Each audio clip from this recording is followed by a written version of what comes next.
안녕하세요. 오늘의 데일리 뉴스레터에 오신 것을 환영합니다. 1. 세계적으로 악명 높은 해커. 2. 한국으로 탈북할 계획. 3. 김정은 정권 붕괴. 한번 진실을 알아봅시다. 미국에서도 수배를 할 정도로 전 세계의 악명을 떨치는 북한 해커가 비밀리에 인천국제공항에 입국. 목숨을 건 탈북을 통해 북한 내부의 실상을 털어 놓았다고 하는데요. 그동안 비밀리에 감춰진 북한 해커 그룹의 실체와 북한 김정은 정권의 붕괴 소식에 대해 지금부터 자세하게 설명해 드리겠습니다. 한적한 인천국제공항 정적을 깨뜨리는 급격한 움직임이 일어났습니다. 일군의 무리는 인천에 도착한 어떤 인물을 포착 인물의 양팔을 묶고 긴급하게 그를 다른 곳으로 호송했습니다. 그의 정체는 박진혁. 북한에서 배출한 불세출의 천재 해커라 알려진 인물이 인천공항을 통해 들어온 것입니다. 그는 목숨을 건 탈출을 감행, 인천공항을 통해 탈북에 성공했다고 하는데요. 뇌와벌이의 주동자이자 북한 해커 그룹의 핵심이라고 알려진 그의 탈북 소식은 한국은 물론이고 미국까지도 전율하게 만들었습니다. 나자로스, 네저러스, 나 불리는 북한 해커 조직. 세계적으로 유명한 이 그룹의 핵심 인물인 박진혁은 미 법무부가 이례적으로 현상금을 건 인물로 각종 범죄 행위에 연루되어 있는 범죄자입니다.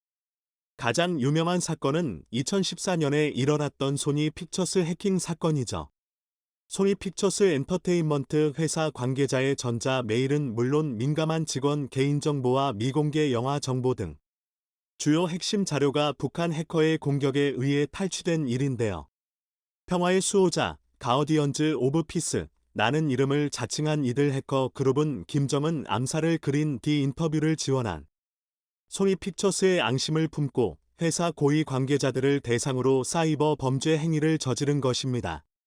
당시 소니 픽처스 회장이었던 마이클 린턴은 인터뷰를 통해 물건을 훔쳐간 것이 아니라 집을 완전히 태워버렸다 는 말을 남기며 북한 해커가 악랄하게 소니를 음해하려고 한 행위를 고발했습니다. 이때 당시 소니 픽처스 해킹 사건을 조사했던 이스라엘 해커그룹은 북한의 해킹 수준이 탁월하다는 것을 발견. 북한의 사이버 공격을 만만하게 봐선 안 된다는 것을 깨달았다고 하는데요. 세계적인 사이버 보안 기업인 이스라엘의 사이버아크 우디 모카디 회장은 사이버 보안 업계에서 소니 해킹 사건은 가장 충격적인 사례라고 말할 정도로 북한 해커들의 실력은 이스라엘 최상위 해커 집단보다 더 뛰어나다고 언급할 정도였습니다. 그 외에도 대규모 은행털이 공격인 방글라데시 중앙은행 해킹 사례와 한국의 한국수력원 자력 직원 이메일 해킹을 통해 악성코드 유포 사례가 대표적인 그의 업적입니다. 북한 내에서도 그의 실력은 탁월하다는 평가를 받을 정도로 내부에서 인정을 받아 그는 엄격한 북한 사회에서도 자유롭게 움직일 수 있는 인물로 그려졌는데요. 김정은 위원장이 뇌와벌이 그룹이라고 지정할 정도로 총애를 받은 그가 탈북을 결정해 한국에 들어온 것은 충격적인 북한의 실상 때문이었습니다. 내부에 알려졌던 것만큼 그는 북한에서 대접을 받기보다 저임금 노동자보다 더 나은 수준의 대접을 받은 것으로 조사되었죠.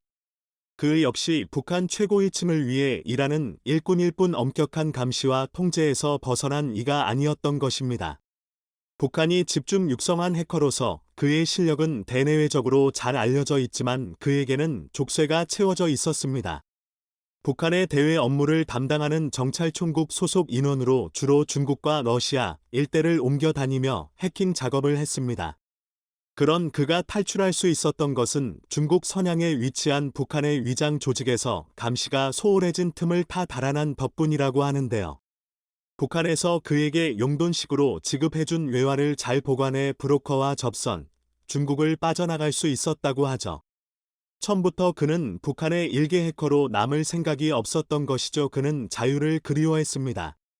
억압된 환경에서 정해진 해킹만 하는 것은 그를 숨막히게 했죠. 그는 충격적인 북한의 실상을 고발했습니다. 어릴 적 그는 의대를 진학해 의사가 되고 싶었습니다.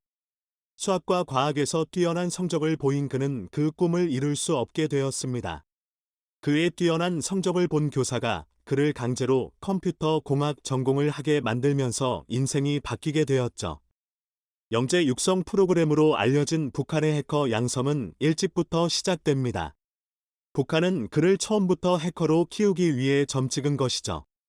그가 중학교를 졸업하고 고등학교에 진학할 무렵 그는 김책종합대학으로 들어가 일찌감치 해킹 기술을 배웠습니다. 대학에서 그는 뛰어난 실력을 드러내며 일찌감치 인재로 주목을 받았습니다.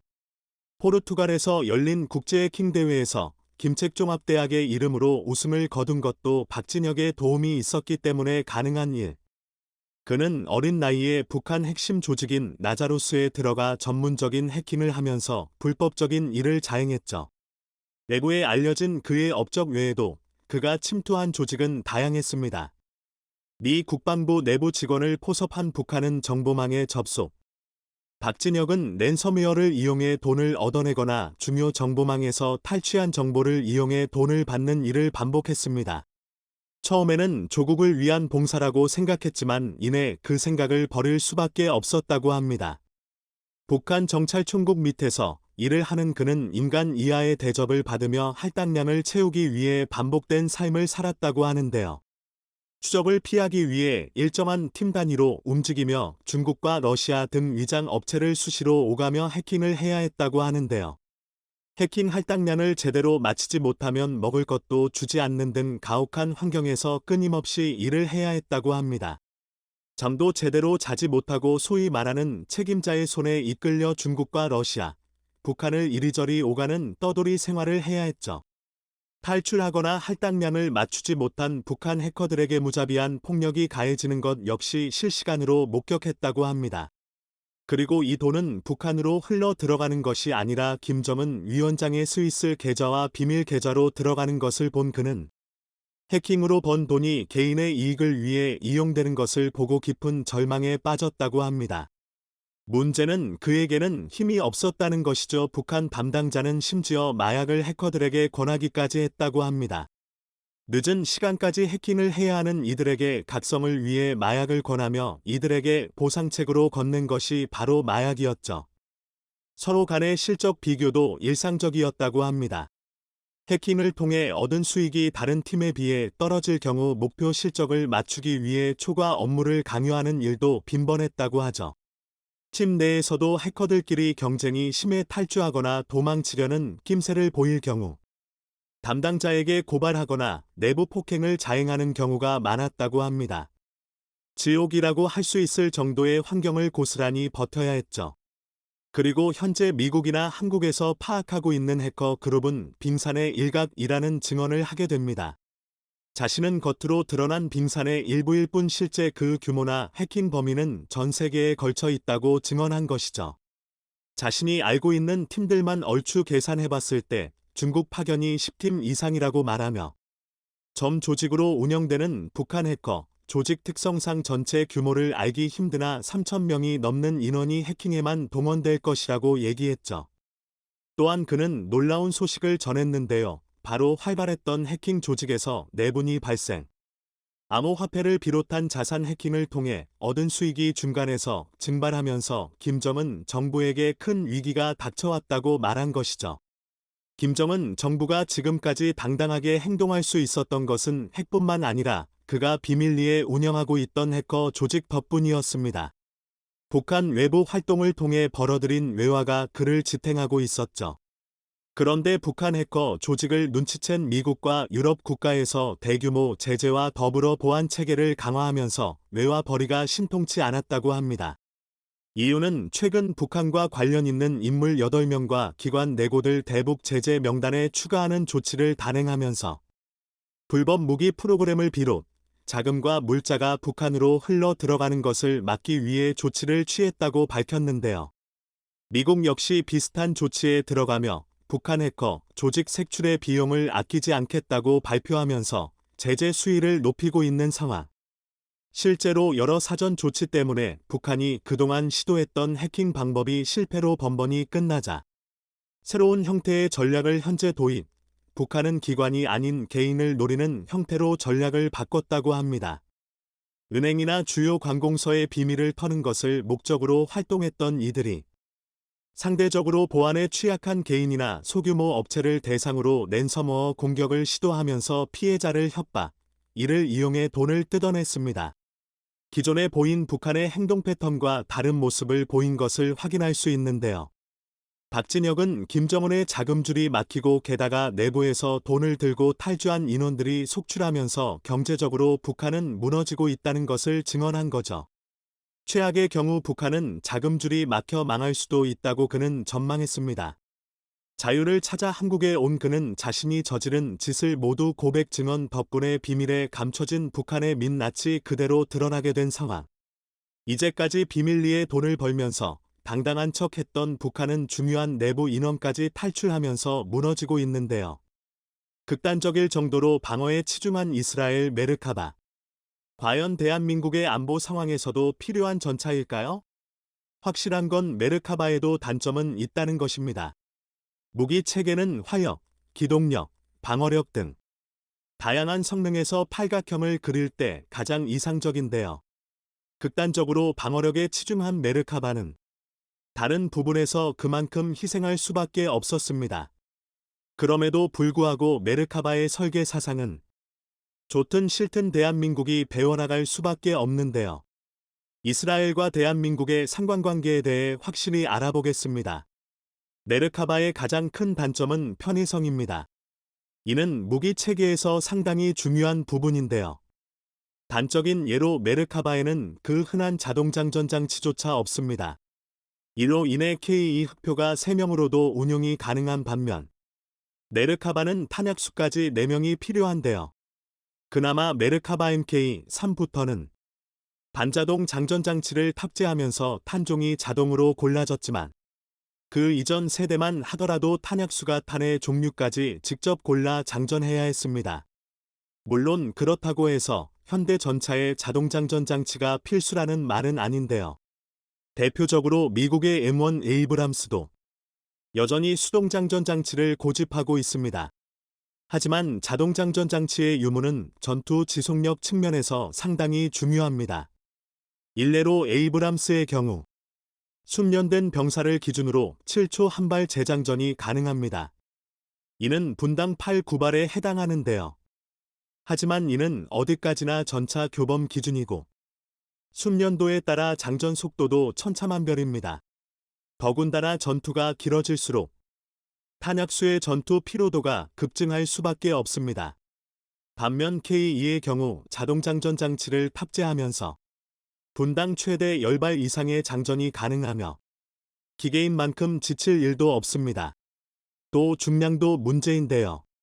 메르카바 MK4는 전장 9m, 전폭 3.7m, 전고 2.6m로 K2와 거의 유사한 크기입니다.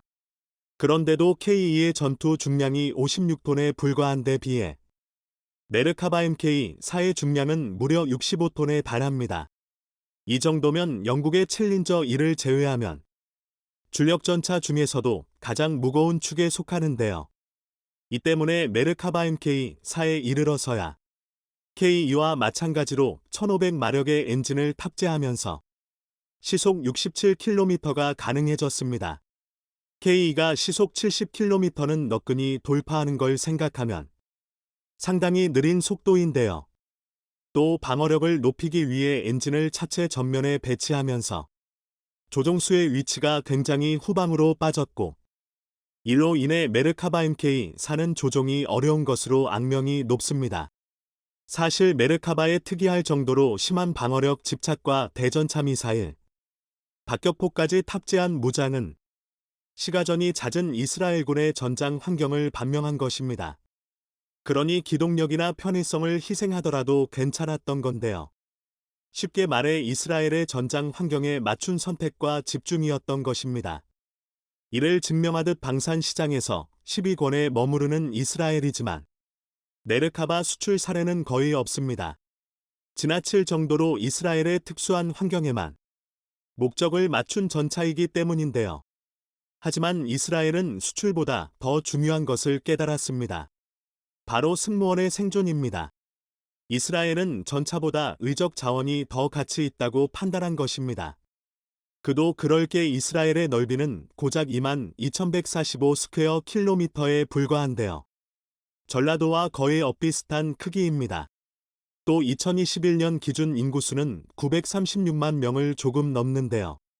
이 정도면 2021년 기준 서울특별시 인구 966만 명에도 못 미치는 것입니다. 또한 산유국에 둘러싸여 있음에도 전 세계에서 손에 꼽힐 정도로 자원 빈국인데요. 이런 최악의 상황에서 이스라엘은 철저한 인적 자본으로 성장한 나라입니다. 여러모로 대한민국과 굉장히 비슷한데요. 두 국가 모두 작은 나라로서 자원은 부족하나 인적 자원을 통한 기술력 성장으로 이러한 제한을 능가할 만큼의 역량을 키워왔습니다.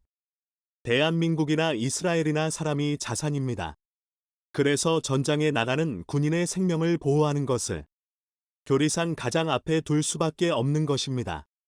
더군다나 아랍의 대국들과 육지로 연결된 채 몇십 배의 인구를 상대로 전쟁을 이어가려면 당연하기까지 한 선택인데요. 이스라엘인들은 2000여 년 전부터 바빌론, 이집트, 마케도니아, 로마로부터 압제를 겪었고 그 후로는 아랍과 오토만, 그리고 영국에 속박되어야만 했습니다. 이로 인해 유태인들이 전 세계로 흩어졌지만 한국과 동일하게 1948년에 나라를 되찾았습니다. 이스라엘은 지금도 좋기 10배에 달하는 적대국 인구에 둘러싸여 살고 있습니다. 그만큼 전문성과 지혜를 총동원하여 국가안보 대응책을 수립하지 않으면 안 될 절대적으로 위협적인 환경 속에 있습니다. 그렇기 때문에 이스라엘 안보는 대응의 자유와 최대의 군사력 확보라는 개념의 바탕을 두고 있습니다. 이스라엘은 일단 적으로부터 도발을 받으면 반드시 대가를 치르도록 대응하겠다는 강력한 보복 정신을 가지고 있습니다. 그리고 보복은 무차별적으로 이루어지는 것이 아니라 충분한 군사력을 바탕으로 한정교함과 동시에 확증 파괴력이 동원된 타격으로 적의 공격 의지를 상실케 하고자 합니다. 이는 대한민국도 역시 마찬가지입니다. 한국의 주적은 북한을 대상으로 하고 있지만 가장 대표적으로는 중국이 있고 일본까지도 절대 간과할 수 없습니다. 실제로 한국은 이미 중국, 러시아, 일본 등과 같은 열강으로부터 억압을 받아왔는데요. 이로 인해 상대가 도발하기 이전에 사전에 차단하는 억제력이 필요했고 이를 위해서는 질 좋은 공격 역량이 필수적이었습니다. 한국의 군사력은 우리가 전쟁에서 승리하진 못하더라도 적성국에 회복할 수 없는 타격을 입히겠다라는 방향으로 발전해 왔습니다. 지금까지는 이것만으로도 충분하다고 여겨졌는데요. 전쟁을 억제하는 데는 그에 마땅한 힘을 보유하면 충분하다고 생각했습니다. 그런데 이스라엘의 경우를 보면 이 절대적인 명제가 틀렸다는 것을 알고 있습니다. 이스라엘의 이러한 인명 중시 사상과 억제력 보유를 위한 큰 노력에도 불구하고 중동의 화약고는 언제 터질지 모르는 생명을 담보로 한 위협적인 상황들에 직면하고 있습니다. 특히 이스라엘과 이란의 관계는 여전히 제3차 세계대전의 도화선이 될 수도 있습니다. 현재 이스라엘과 이란은 그림자 전쟁을 지속하고 있고 전쟁의 양상은 격화되고 있는데요. 이스라엘은 핵을 개발하는 이란을 은밀하게 공격하고 이란도 이스라엘을 보복 공격하는 선전포고 없는 비공개 전쟁이 지속되고 있습니다. 심지어 이 그림자 전쟁은 이란의 핵 개발이 본격화된 2000년 이후부터 시작되었습니다. 핵보유국으로서 이스라엘은 이란이 핵무기를 보유한 순간 자신들의 핵 억제력이 중화될 것을 우려하며 이란의 핵 개발 저지에 실제적 무력을 동원하고 있는 것입니다. 일례로 이스라엘은 이란의 나탄즈 핵시설의 원심분리기 등의 사이버 공격을 진행했는데요. 반면 이란은 우라늄 농축 순도를 올리겠다고 위협하며 시리아와 레바논에 포진한 치밀한 세력들을 활용한 카드를 만지작거리고 있습니다. 이 그림자 전쟁이 전면전으로 비화하는 것은 이스라엘과 이란 모두가 원하지는 않습니다. 하지만 이 전쟁에서 상대방을 압박해 자신에게 유리한 입지를 조성하려는 벼랑 끝 전술을 자행하며 감정적으로 치닫는 한 중동 지역 곳곳에서 축적된 이 분쟁의 에너지가 한순간에 분출해버릴 가능성을 배제할 수 없습니다. 이 또한 대한민국의 전면전 시나리오와 굉장히 유사한데요. 물론 이런 걱정이 아무 의미가 없을 수도 있습니다. 중동의 화약고라는 표현은 이미 1948년 이스라엘의 독립전쟁 때부터 나왔던 표현입니다. 하지만 전 세계적인 오일 쇼크는 있었을지언정 실제로 제3차 세계대전이 일어난다거나 하는 일은 없었는데요. 하지만 이스라엘이 아무런 대비도 하지 않았다면 정말 이처럼 무탈하지는 않았을 것입니다. 오로지 강력한 대응 태세만이 전쟁을 억제해 왔는데요. 폭풍전야의 동부가 정세에서 대한민국 또한 이스라엘과 같은 극단적인 수준의 준비만이 유일한 대비책입니다. 대한민국의 방산기업 KAI가 세계적인 항공기 기업 보잉, 로키드 마틴과 어깨를 나란히 할 날이 멀지 않은 것 같습니다. 4.5세대 전투기 KF-21 보라매의 성공적인 비상을 이루어낸 KAI에서 KF-21의 완전한 5세대화와 더불어 6세대 전투기 기술을 확보하여 세계 7위의 우주항공기업으로 도약하겠다고 선언했는데요. 그런데 이와 함께 공개된 KAI의 50년 계획표에서 KF-21N의 스텔스 함재기화 가능성이 포착되었다고 합니다. KF-21 개발이 KAI의 계획대로만 이루어진다면 미국이 독점하고 있던 5세대 전투기 시장 구조를 한국이 뒤흔들 수 있을 것으로 기대되고 있는데요. 미국이 완성되는 걸 두려워했었던 국산 전투기 KF-21의 미래에 대해 자세히 알아보도록 하겠습니다. 세계 7대 항공우주 기업을 목표로 하고 있는 KAI에서 향후 100년의 미래를 그리는 로드맵을 발표해 국내외 방산 관계자들의 시선을 집중시키고 있습니다. 이번에 공개된 로드맵에서 가장 주목받았던 부분은 역시 KF-21의 향후 개량 계획이었는데요. KAI에서 공개한 자료에 따르면 2026년 체계 개발을 완료한 KF-21은 2028년까지 무장을 확장하는 블락 개발에 들어가고 이후 2029년부터 2033년까지 블락-로 성능 개량을 진행하며 완전한 스텔스 성능을 위한 내무 무장창 설계, 센서 내장화 기술을 확보하고 5세대 전투기의 핵심 기술인 데이터 융합 기술과 무인기와 합동 교전을 위한 지향성 고속 데이터 링크를 개발하여 KF-21 블롤 양산에 들어갈 예정입니다. 그런데 KAI의 대략적인 연구개발 스케줄이 공개되면서 한 가지 의문이 제기되었는데요. 대한민국의 국산 함재기 KF-21N 개발은 저중 어느 시점에 포함되어 있냐는 것이죠. 지난 2월 대한민국의 중형 항모의 함재기가 될 KF-21N의 국내 독자 개발이 가능하다는 연구 결과가 발표됐었는데요. 국방과학기술진흥연구소에서 수행한 함탑재용 전투기 국내 연구개발 방안 연구 용역을 수행한 결과 개발과 양산을 포함하여 4조 1천억 원의 예산을 투입한다면 10년 반 만에 전력화가 충분히 가능하다는 결론이 나왔습니다. 개발에 1조 8천억 원, 양산에 2조 3천억 원이 들고 개발 기간은 8년 6개월, 개발 완료 이후 해군 시험 비행 기간을 2년으로 잡아 전력화까지는 10년 6개월이 걸릴 것으로 예상되고 있습니다. 이는 10년으로 예정된 국산 항공모함 개발 사업 기간과 일치하기에 항모와 함재기가 함께 개발을 진행한다면 10년 뒤 KF-21N을 탑재한 국산 항공모함이 출항하는 모습을 볼 수 있다는 것을 말합니다. 연구 용역은 국내 연구개발 시 기술적 제한 사항이 없다고 말했는데요. 함재기용 착륙장치, 브레이크, 전기체 등에서 일부 해외의 기술 협력이 필요하지만 이미 KF-21을 성공적으로 개발하면서 얻은 노하우가 있으니 절대 넘지 못할 산은 아니라는 것이죠.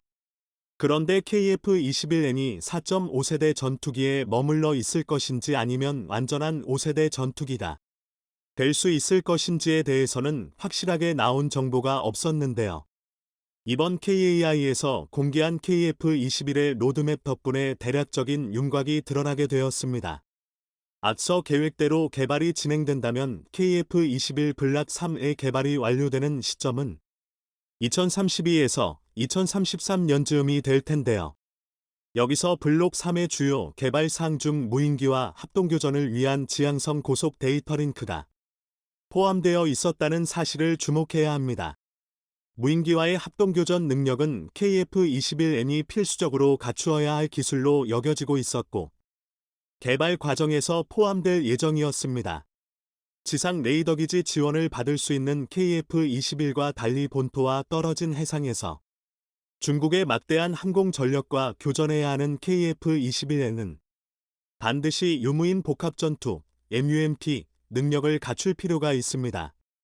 그런데 MUMT의 핵심 기술 중 하나인 지향성 고속 데이터 링크 기술 개발 및 탑재가 블록 3에 포함되어 있다는 것은 스케줄표대로라면 KF-21N의 개발이 블록 3 개량 이후에 이루어진다는 것을 의미하는데요.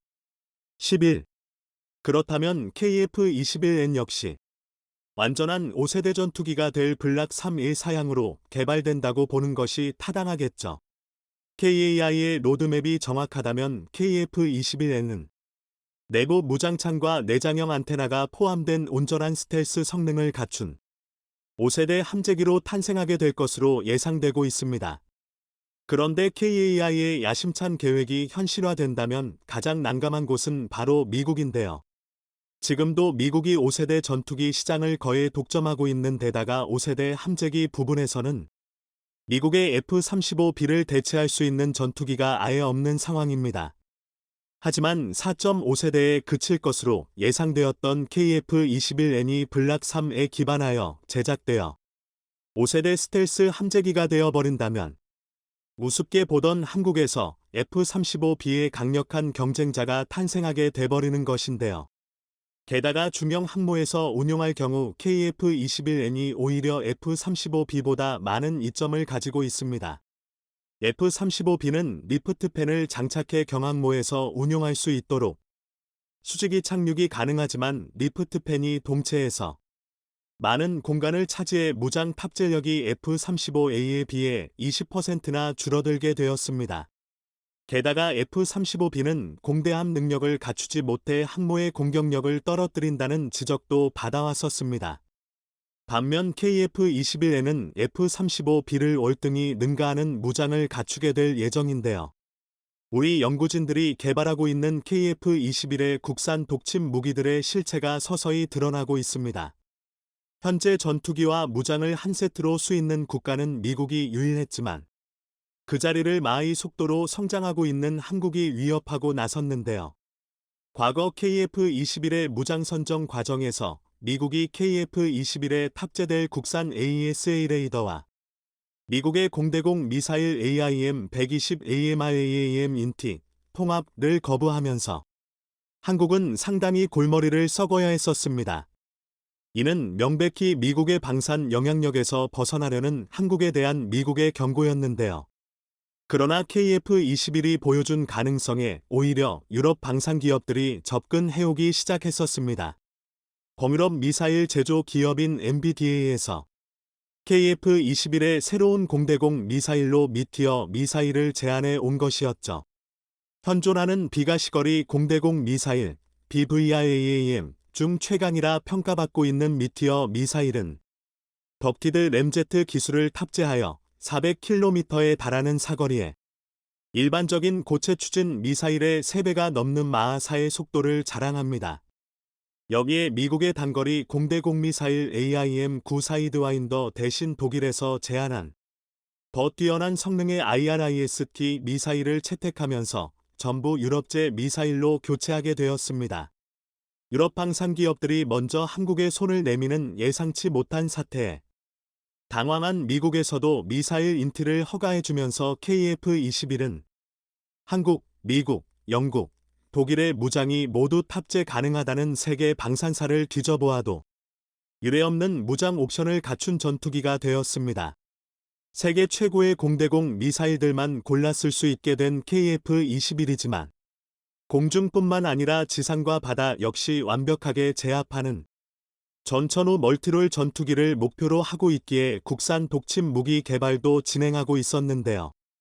지난해 직경 533mm의 한국형 초음속 대함미사일을 개발하여 전력화에 성공했었다는 소식 전에 들으셨을 겁니다. 그리고 이 국산 초음속 대함미사일을 소형화하여 KF-21의 공대함 무장으로 탑재하는 연구를 진행 중이며 올해 초 첫 발사 시험에 성공했다는 소식이 전해졌었는데요. KF-21의 강력한 화력이 될 초음속 공대함 이 유도탄은 직경 400mm의 최대 속도는 마하4, 최대 사거리는 500km급으로 예상되고 있습니다. 게다가 초저고도 시스키밍 비행까지 가능해 완성된다면 대한민국 공군의 공대함 결전 병기가 될 것으로 기대받고 있습니다. 또한 장거리 공대지 순항미사일의 최강자인 KPD-350 타우러스 미사일의 한국 버전인 천룡 공대지 미사일의 시범 개발 역시 얼마 전에 끝마쳤는데요. 500km에 달하는 사정거리를 가진 타우러스 미사일 등 1500m 상공에서 발사 후 30m 수준까지 하강하여 초저고도 비행을 하다가 목표 지점에서 3000m 상공까지 급상승한 후 수직 낙하하면서 관동력을 극대화하는데요. 6m 두께의 철근 콘크리트도 가볍게 관통할 수 있는 벙커버스터 미사일로 북한의 핵심 군사시설을 타격할 킬체인의 핵심 무기 중 하나입니다. 이러한 타우러스 미사일을 국산화하여 KF-21은 물론이고 FA-55에까지 탑재할 수 있도록 소형화할 예정인데요. 한국형 타우러스 순항미사일은 자세한 스펙은 공개되지 않았지만 최소 타우러스 이상의 성능을 목표로 개발이 진행되고 있습니다. 타우러스와 천룡의 가장 차별화되는 요소는 천룡 미사일에는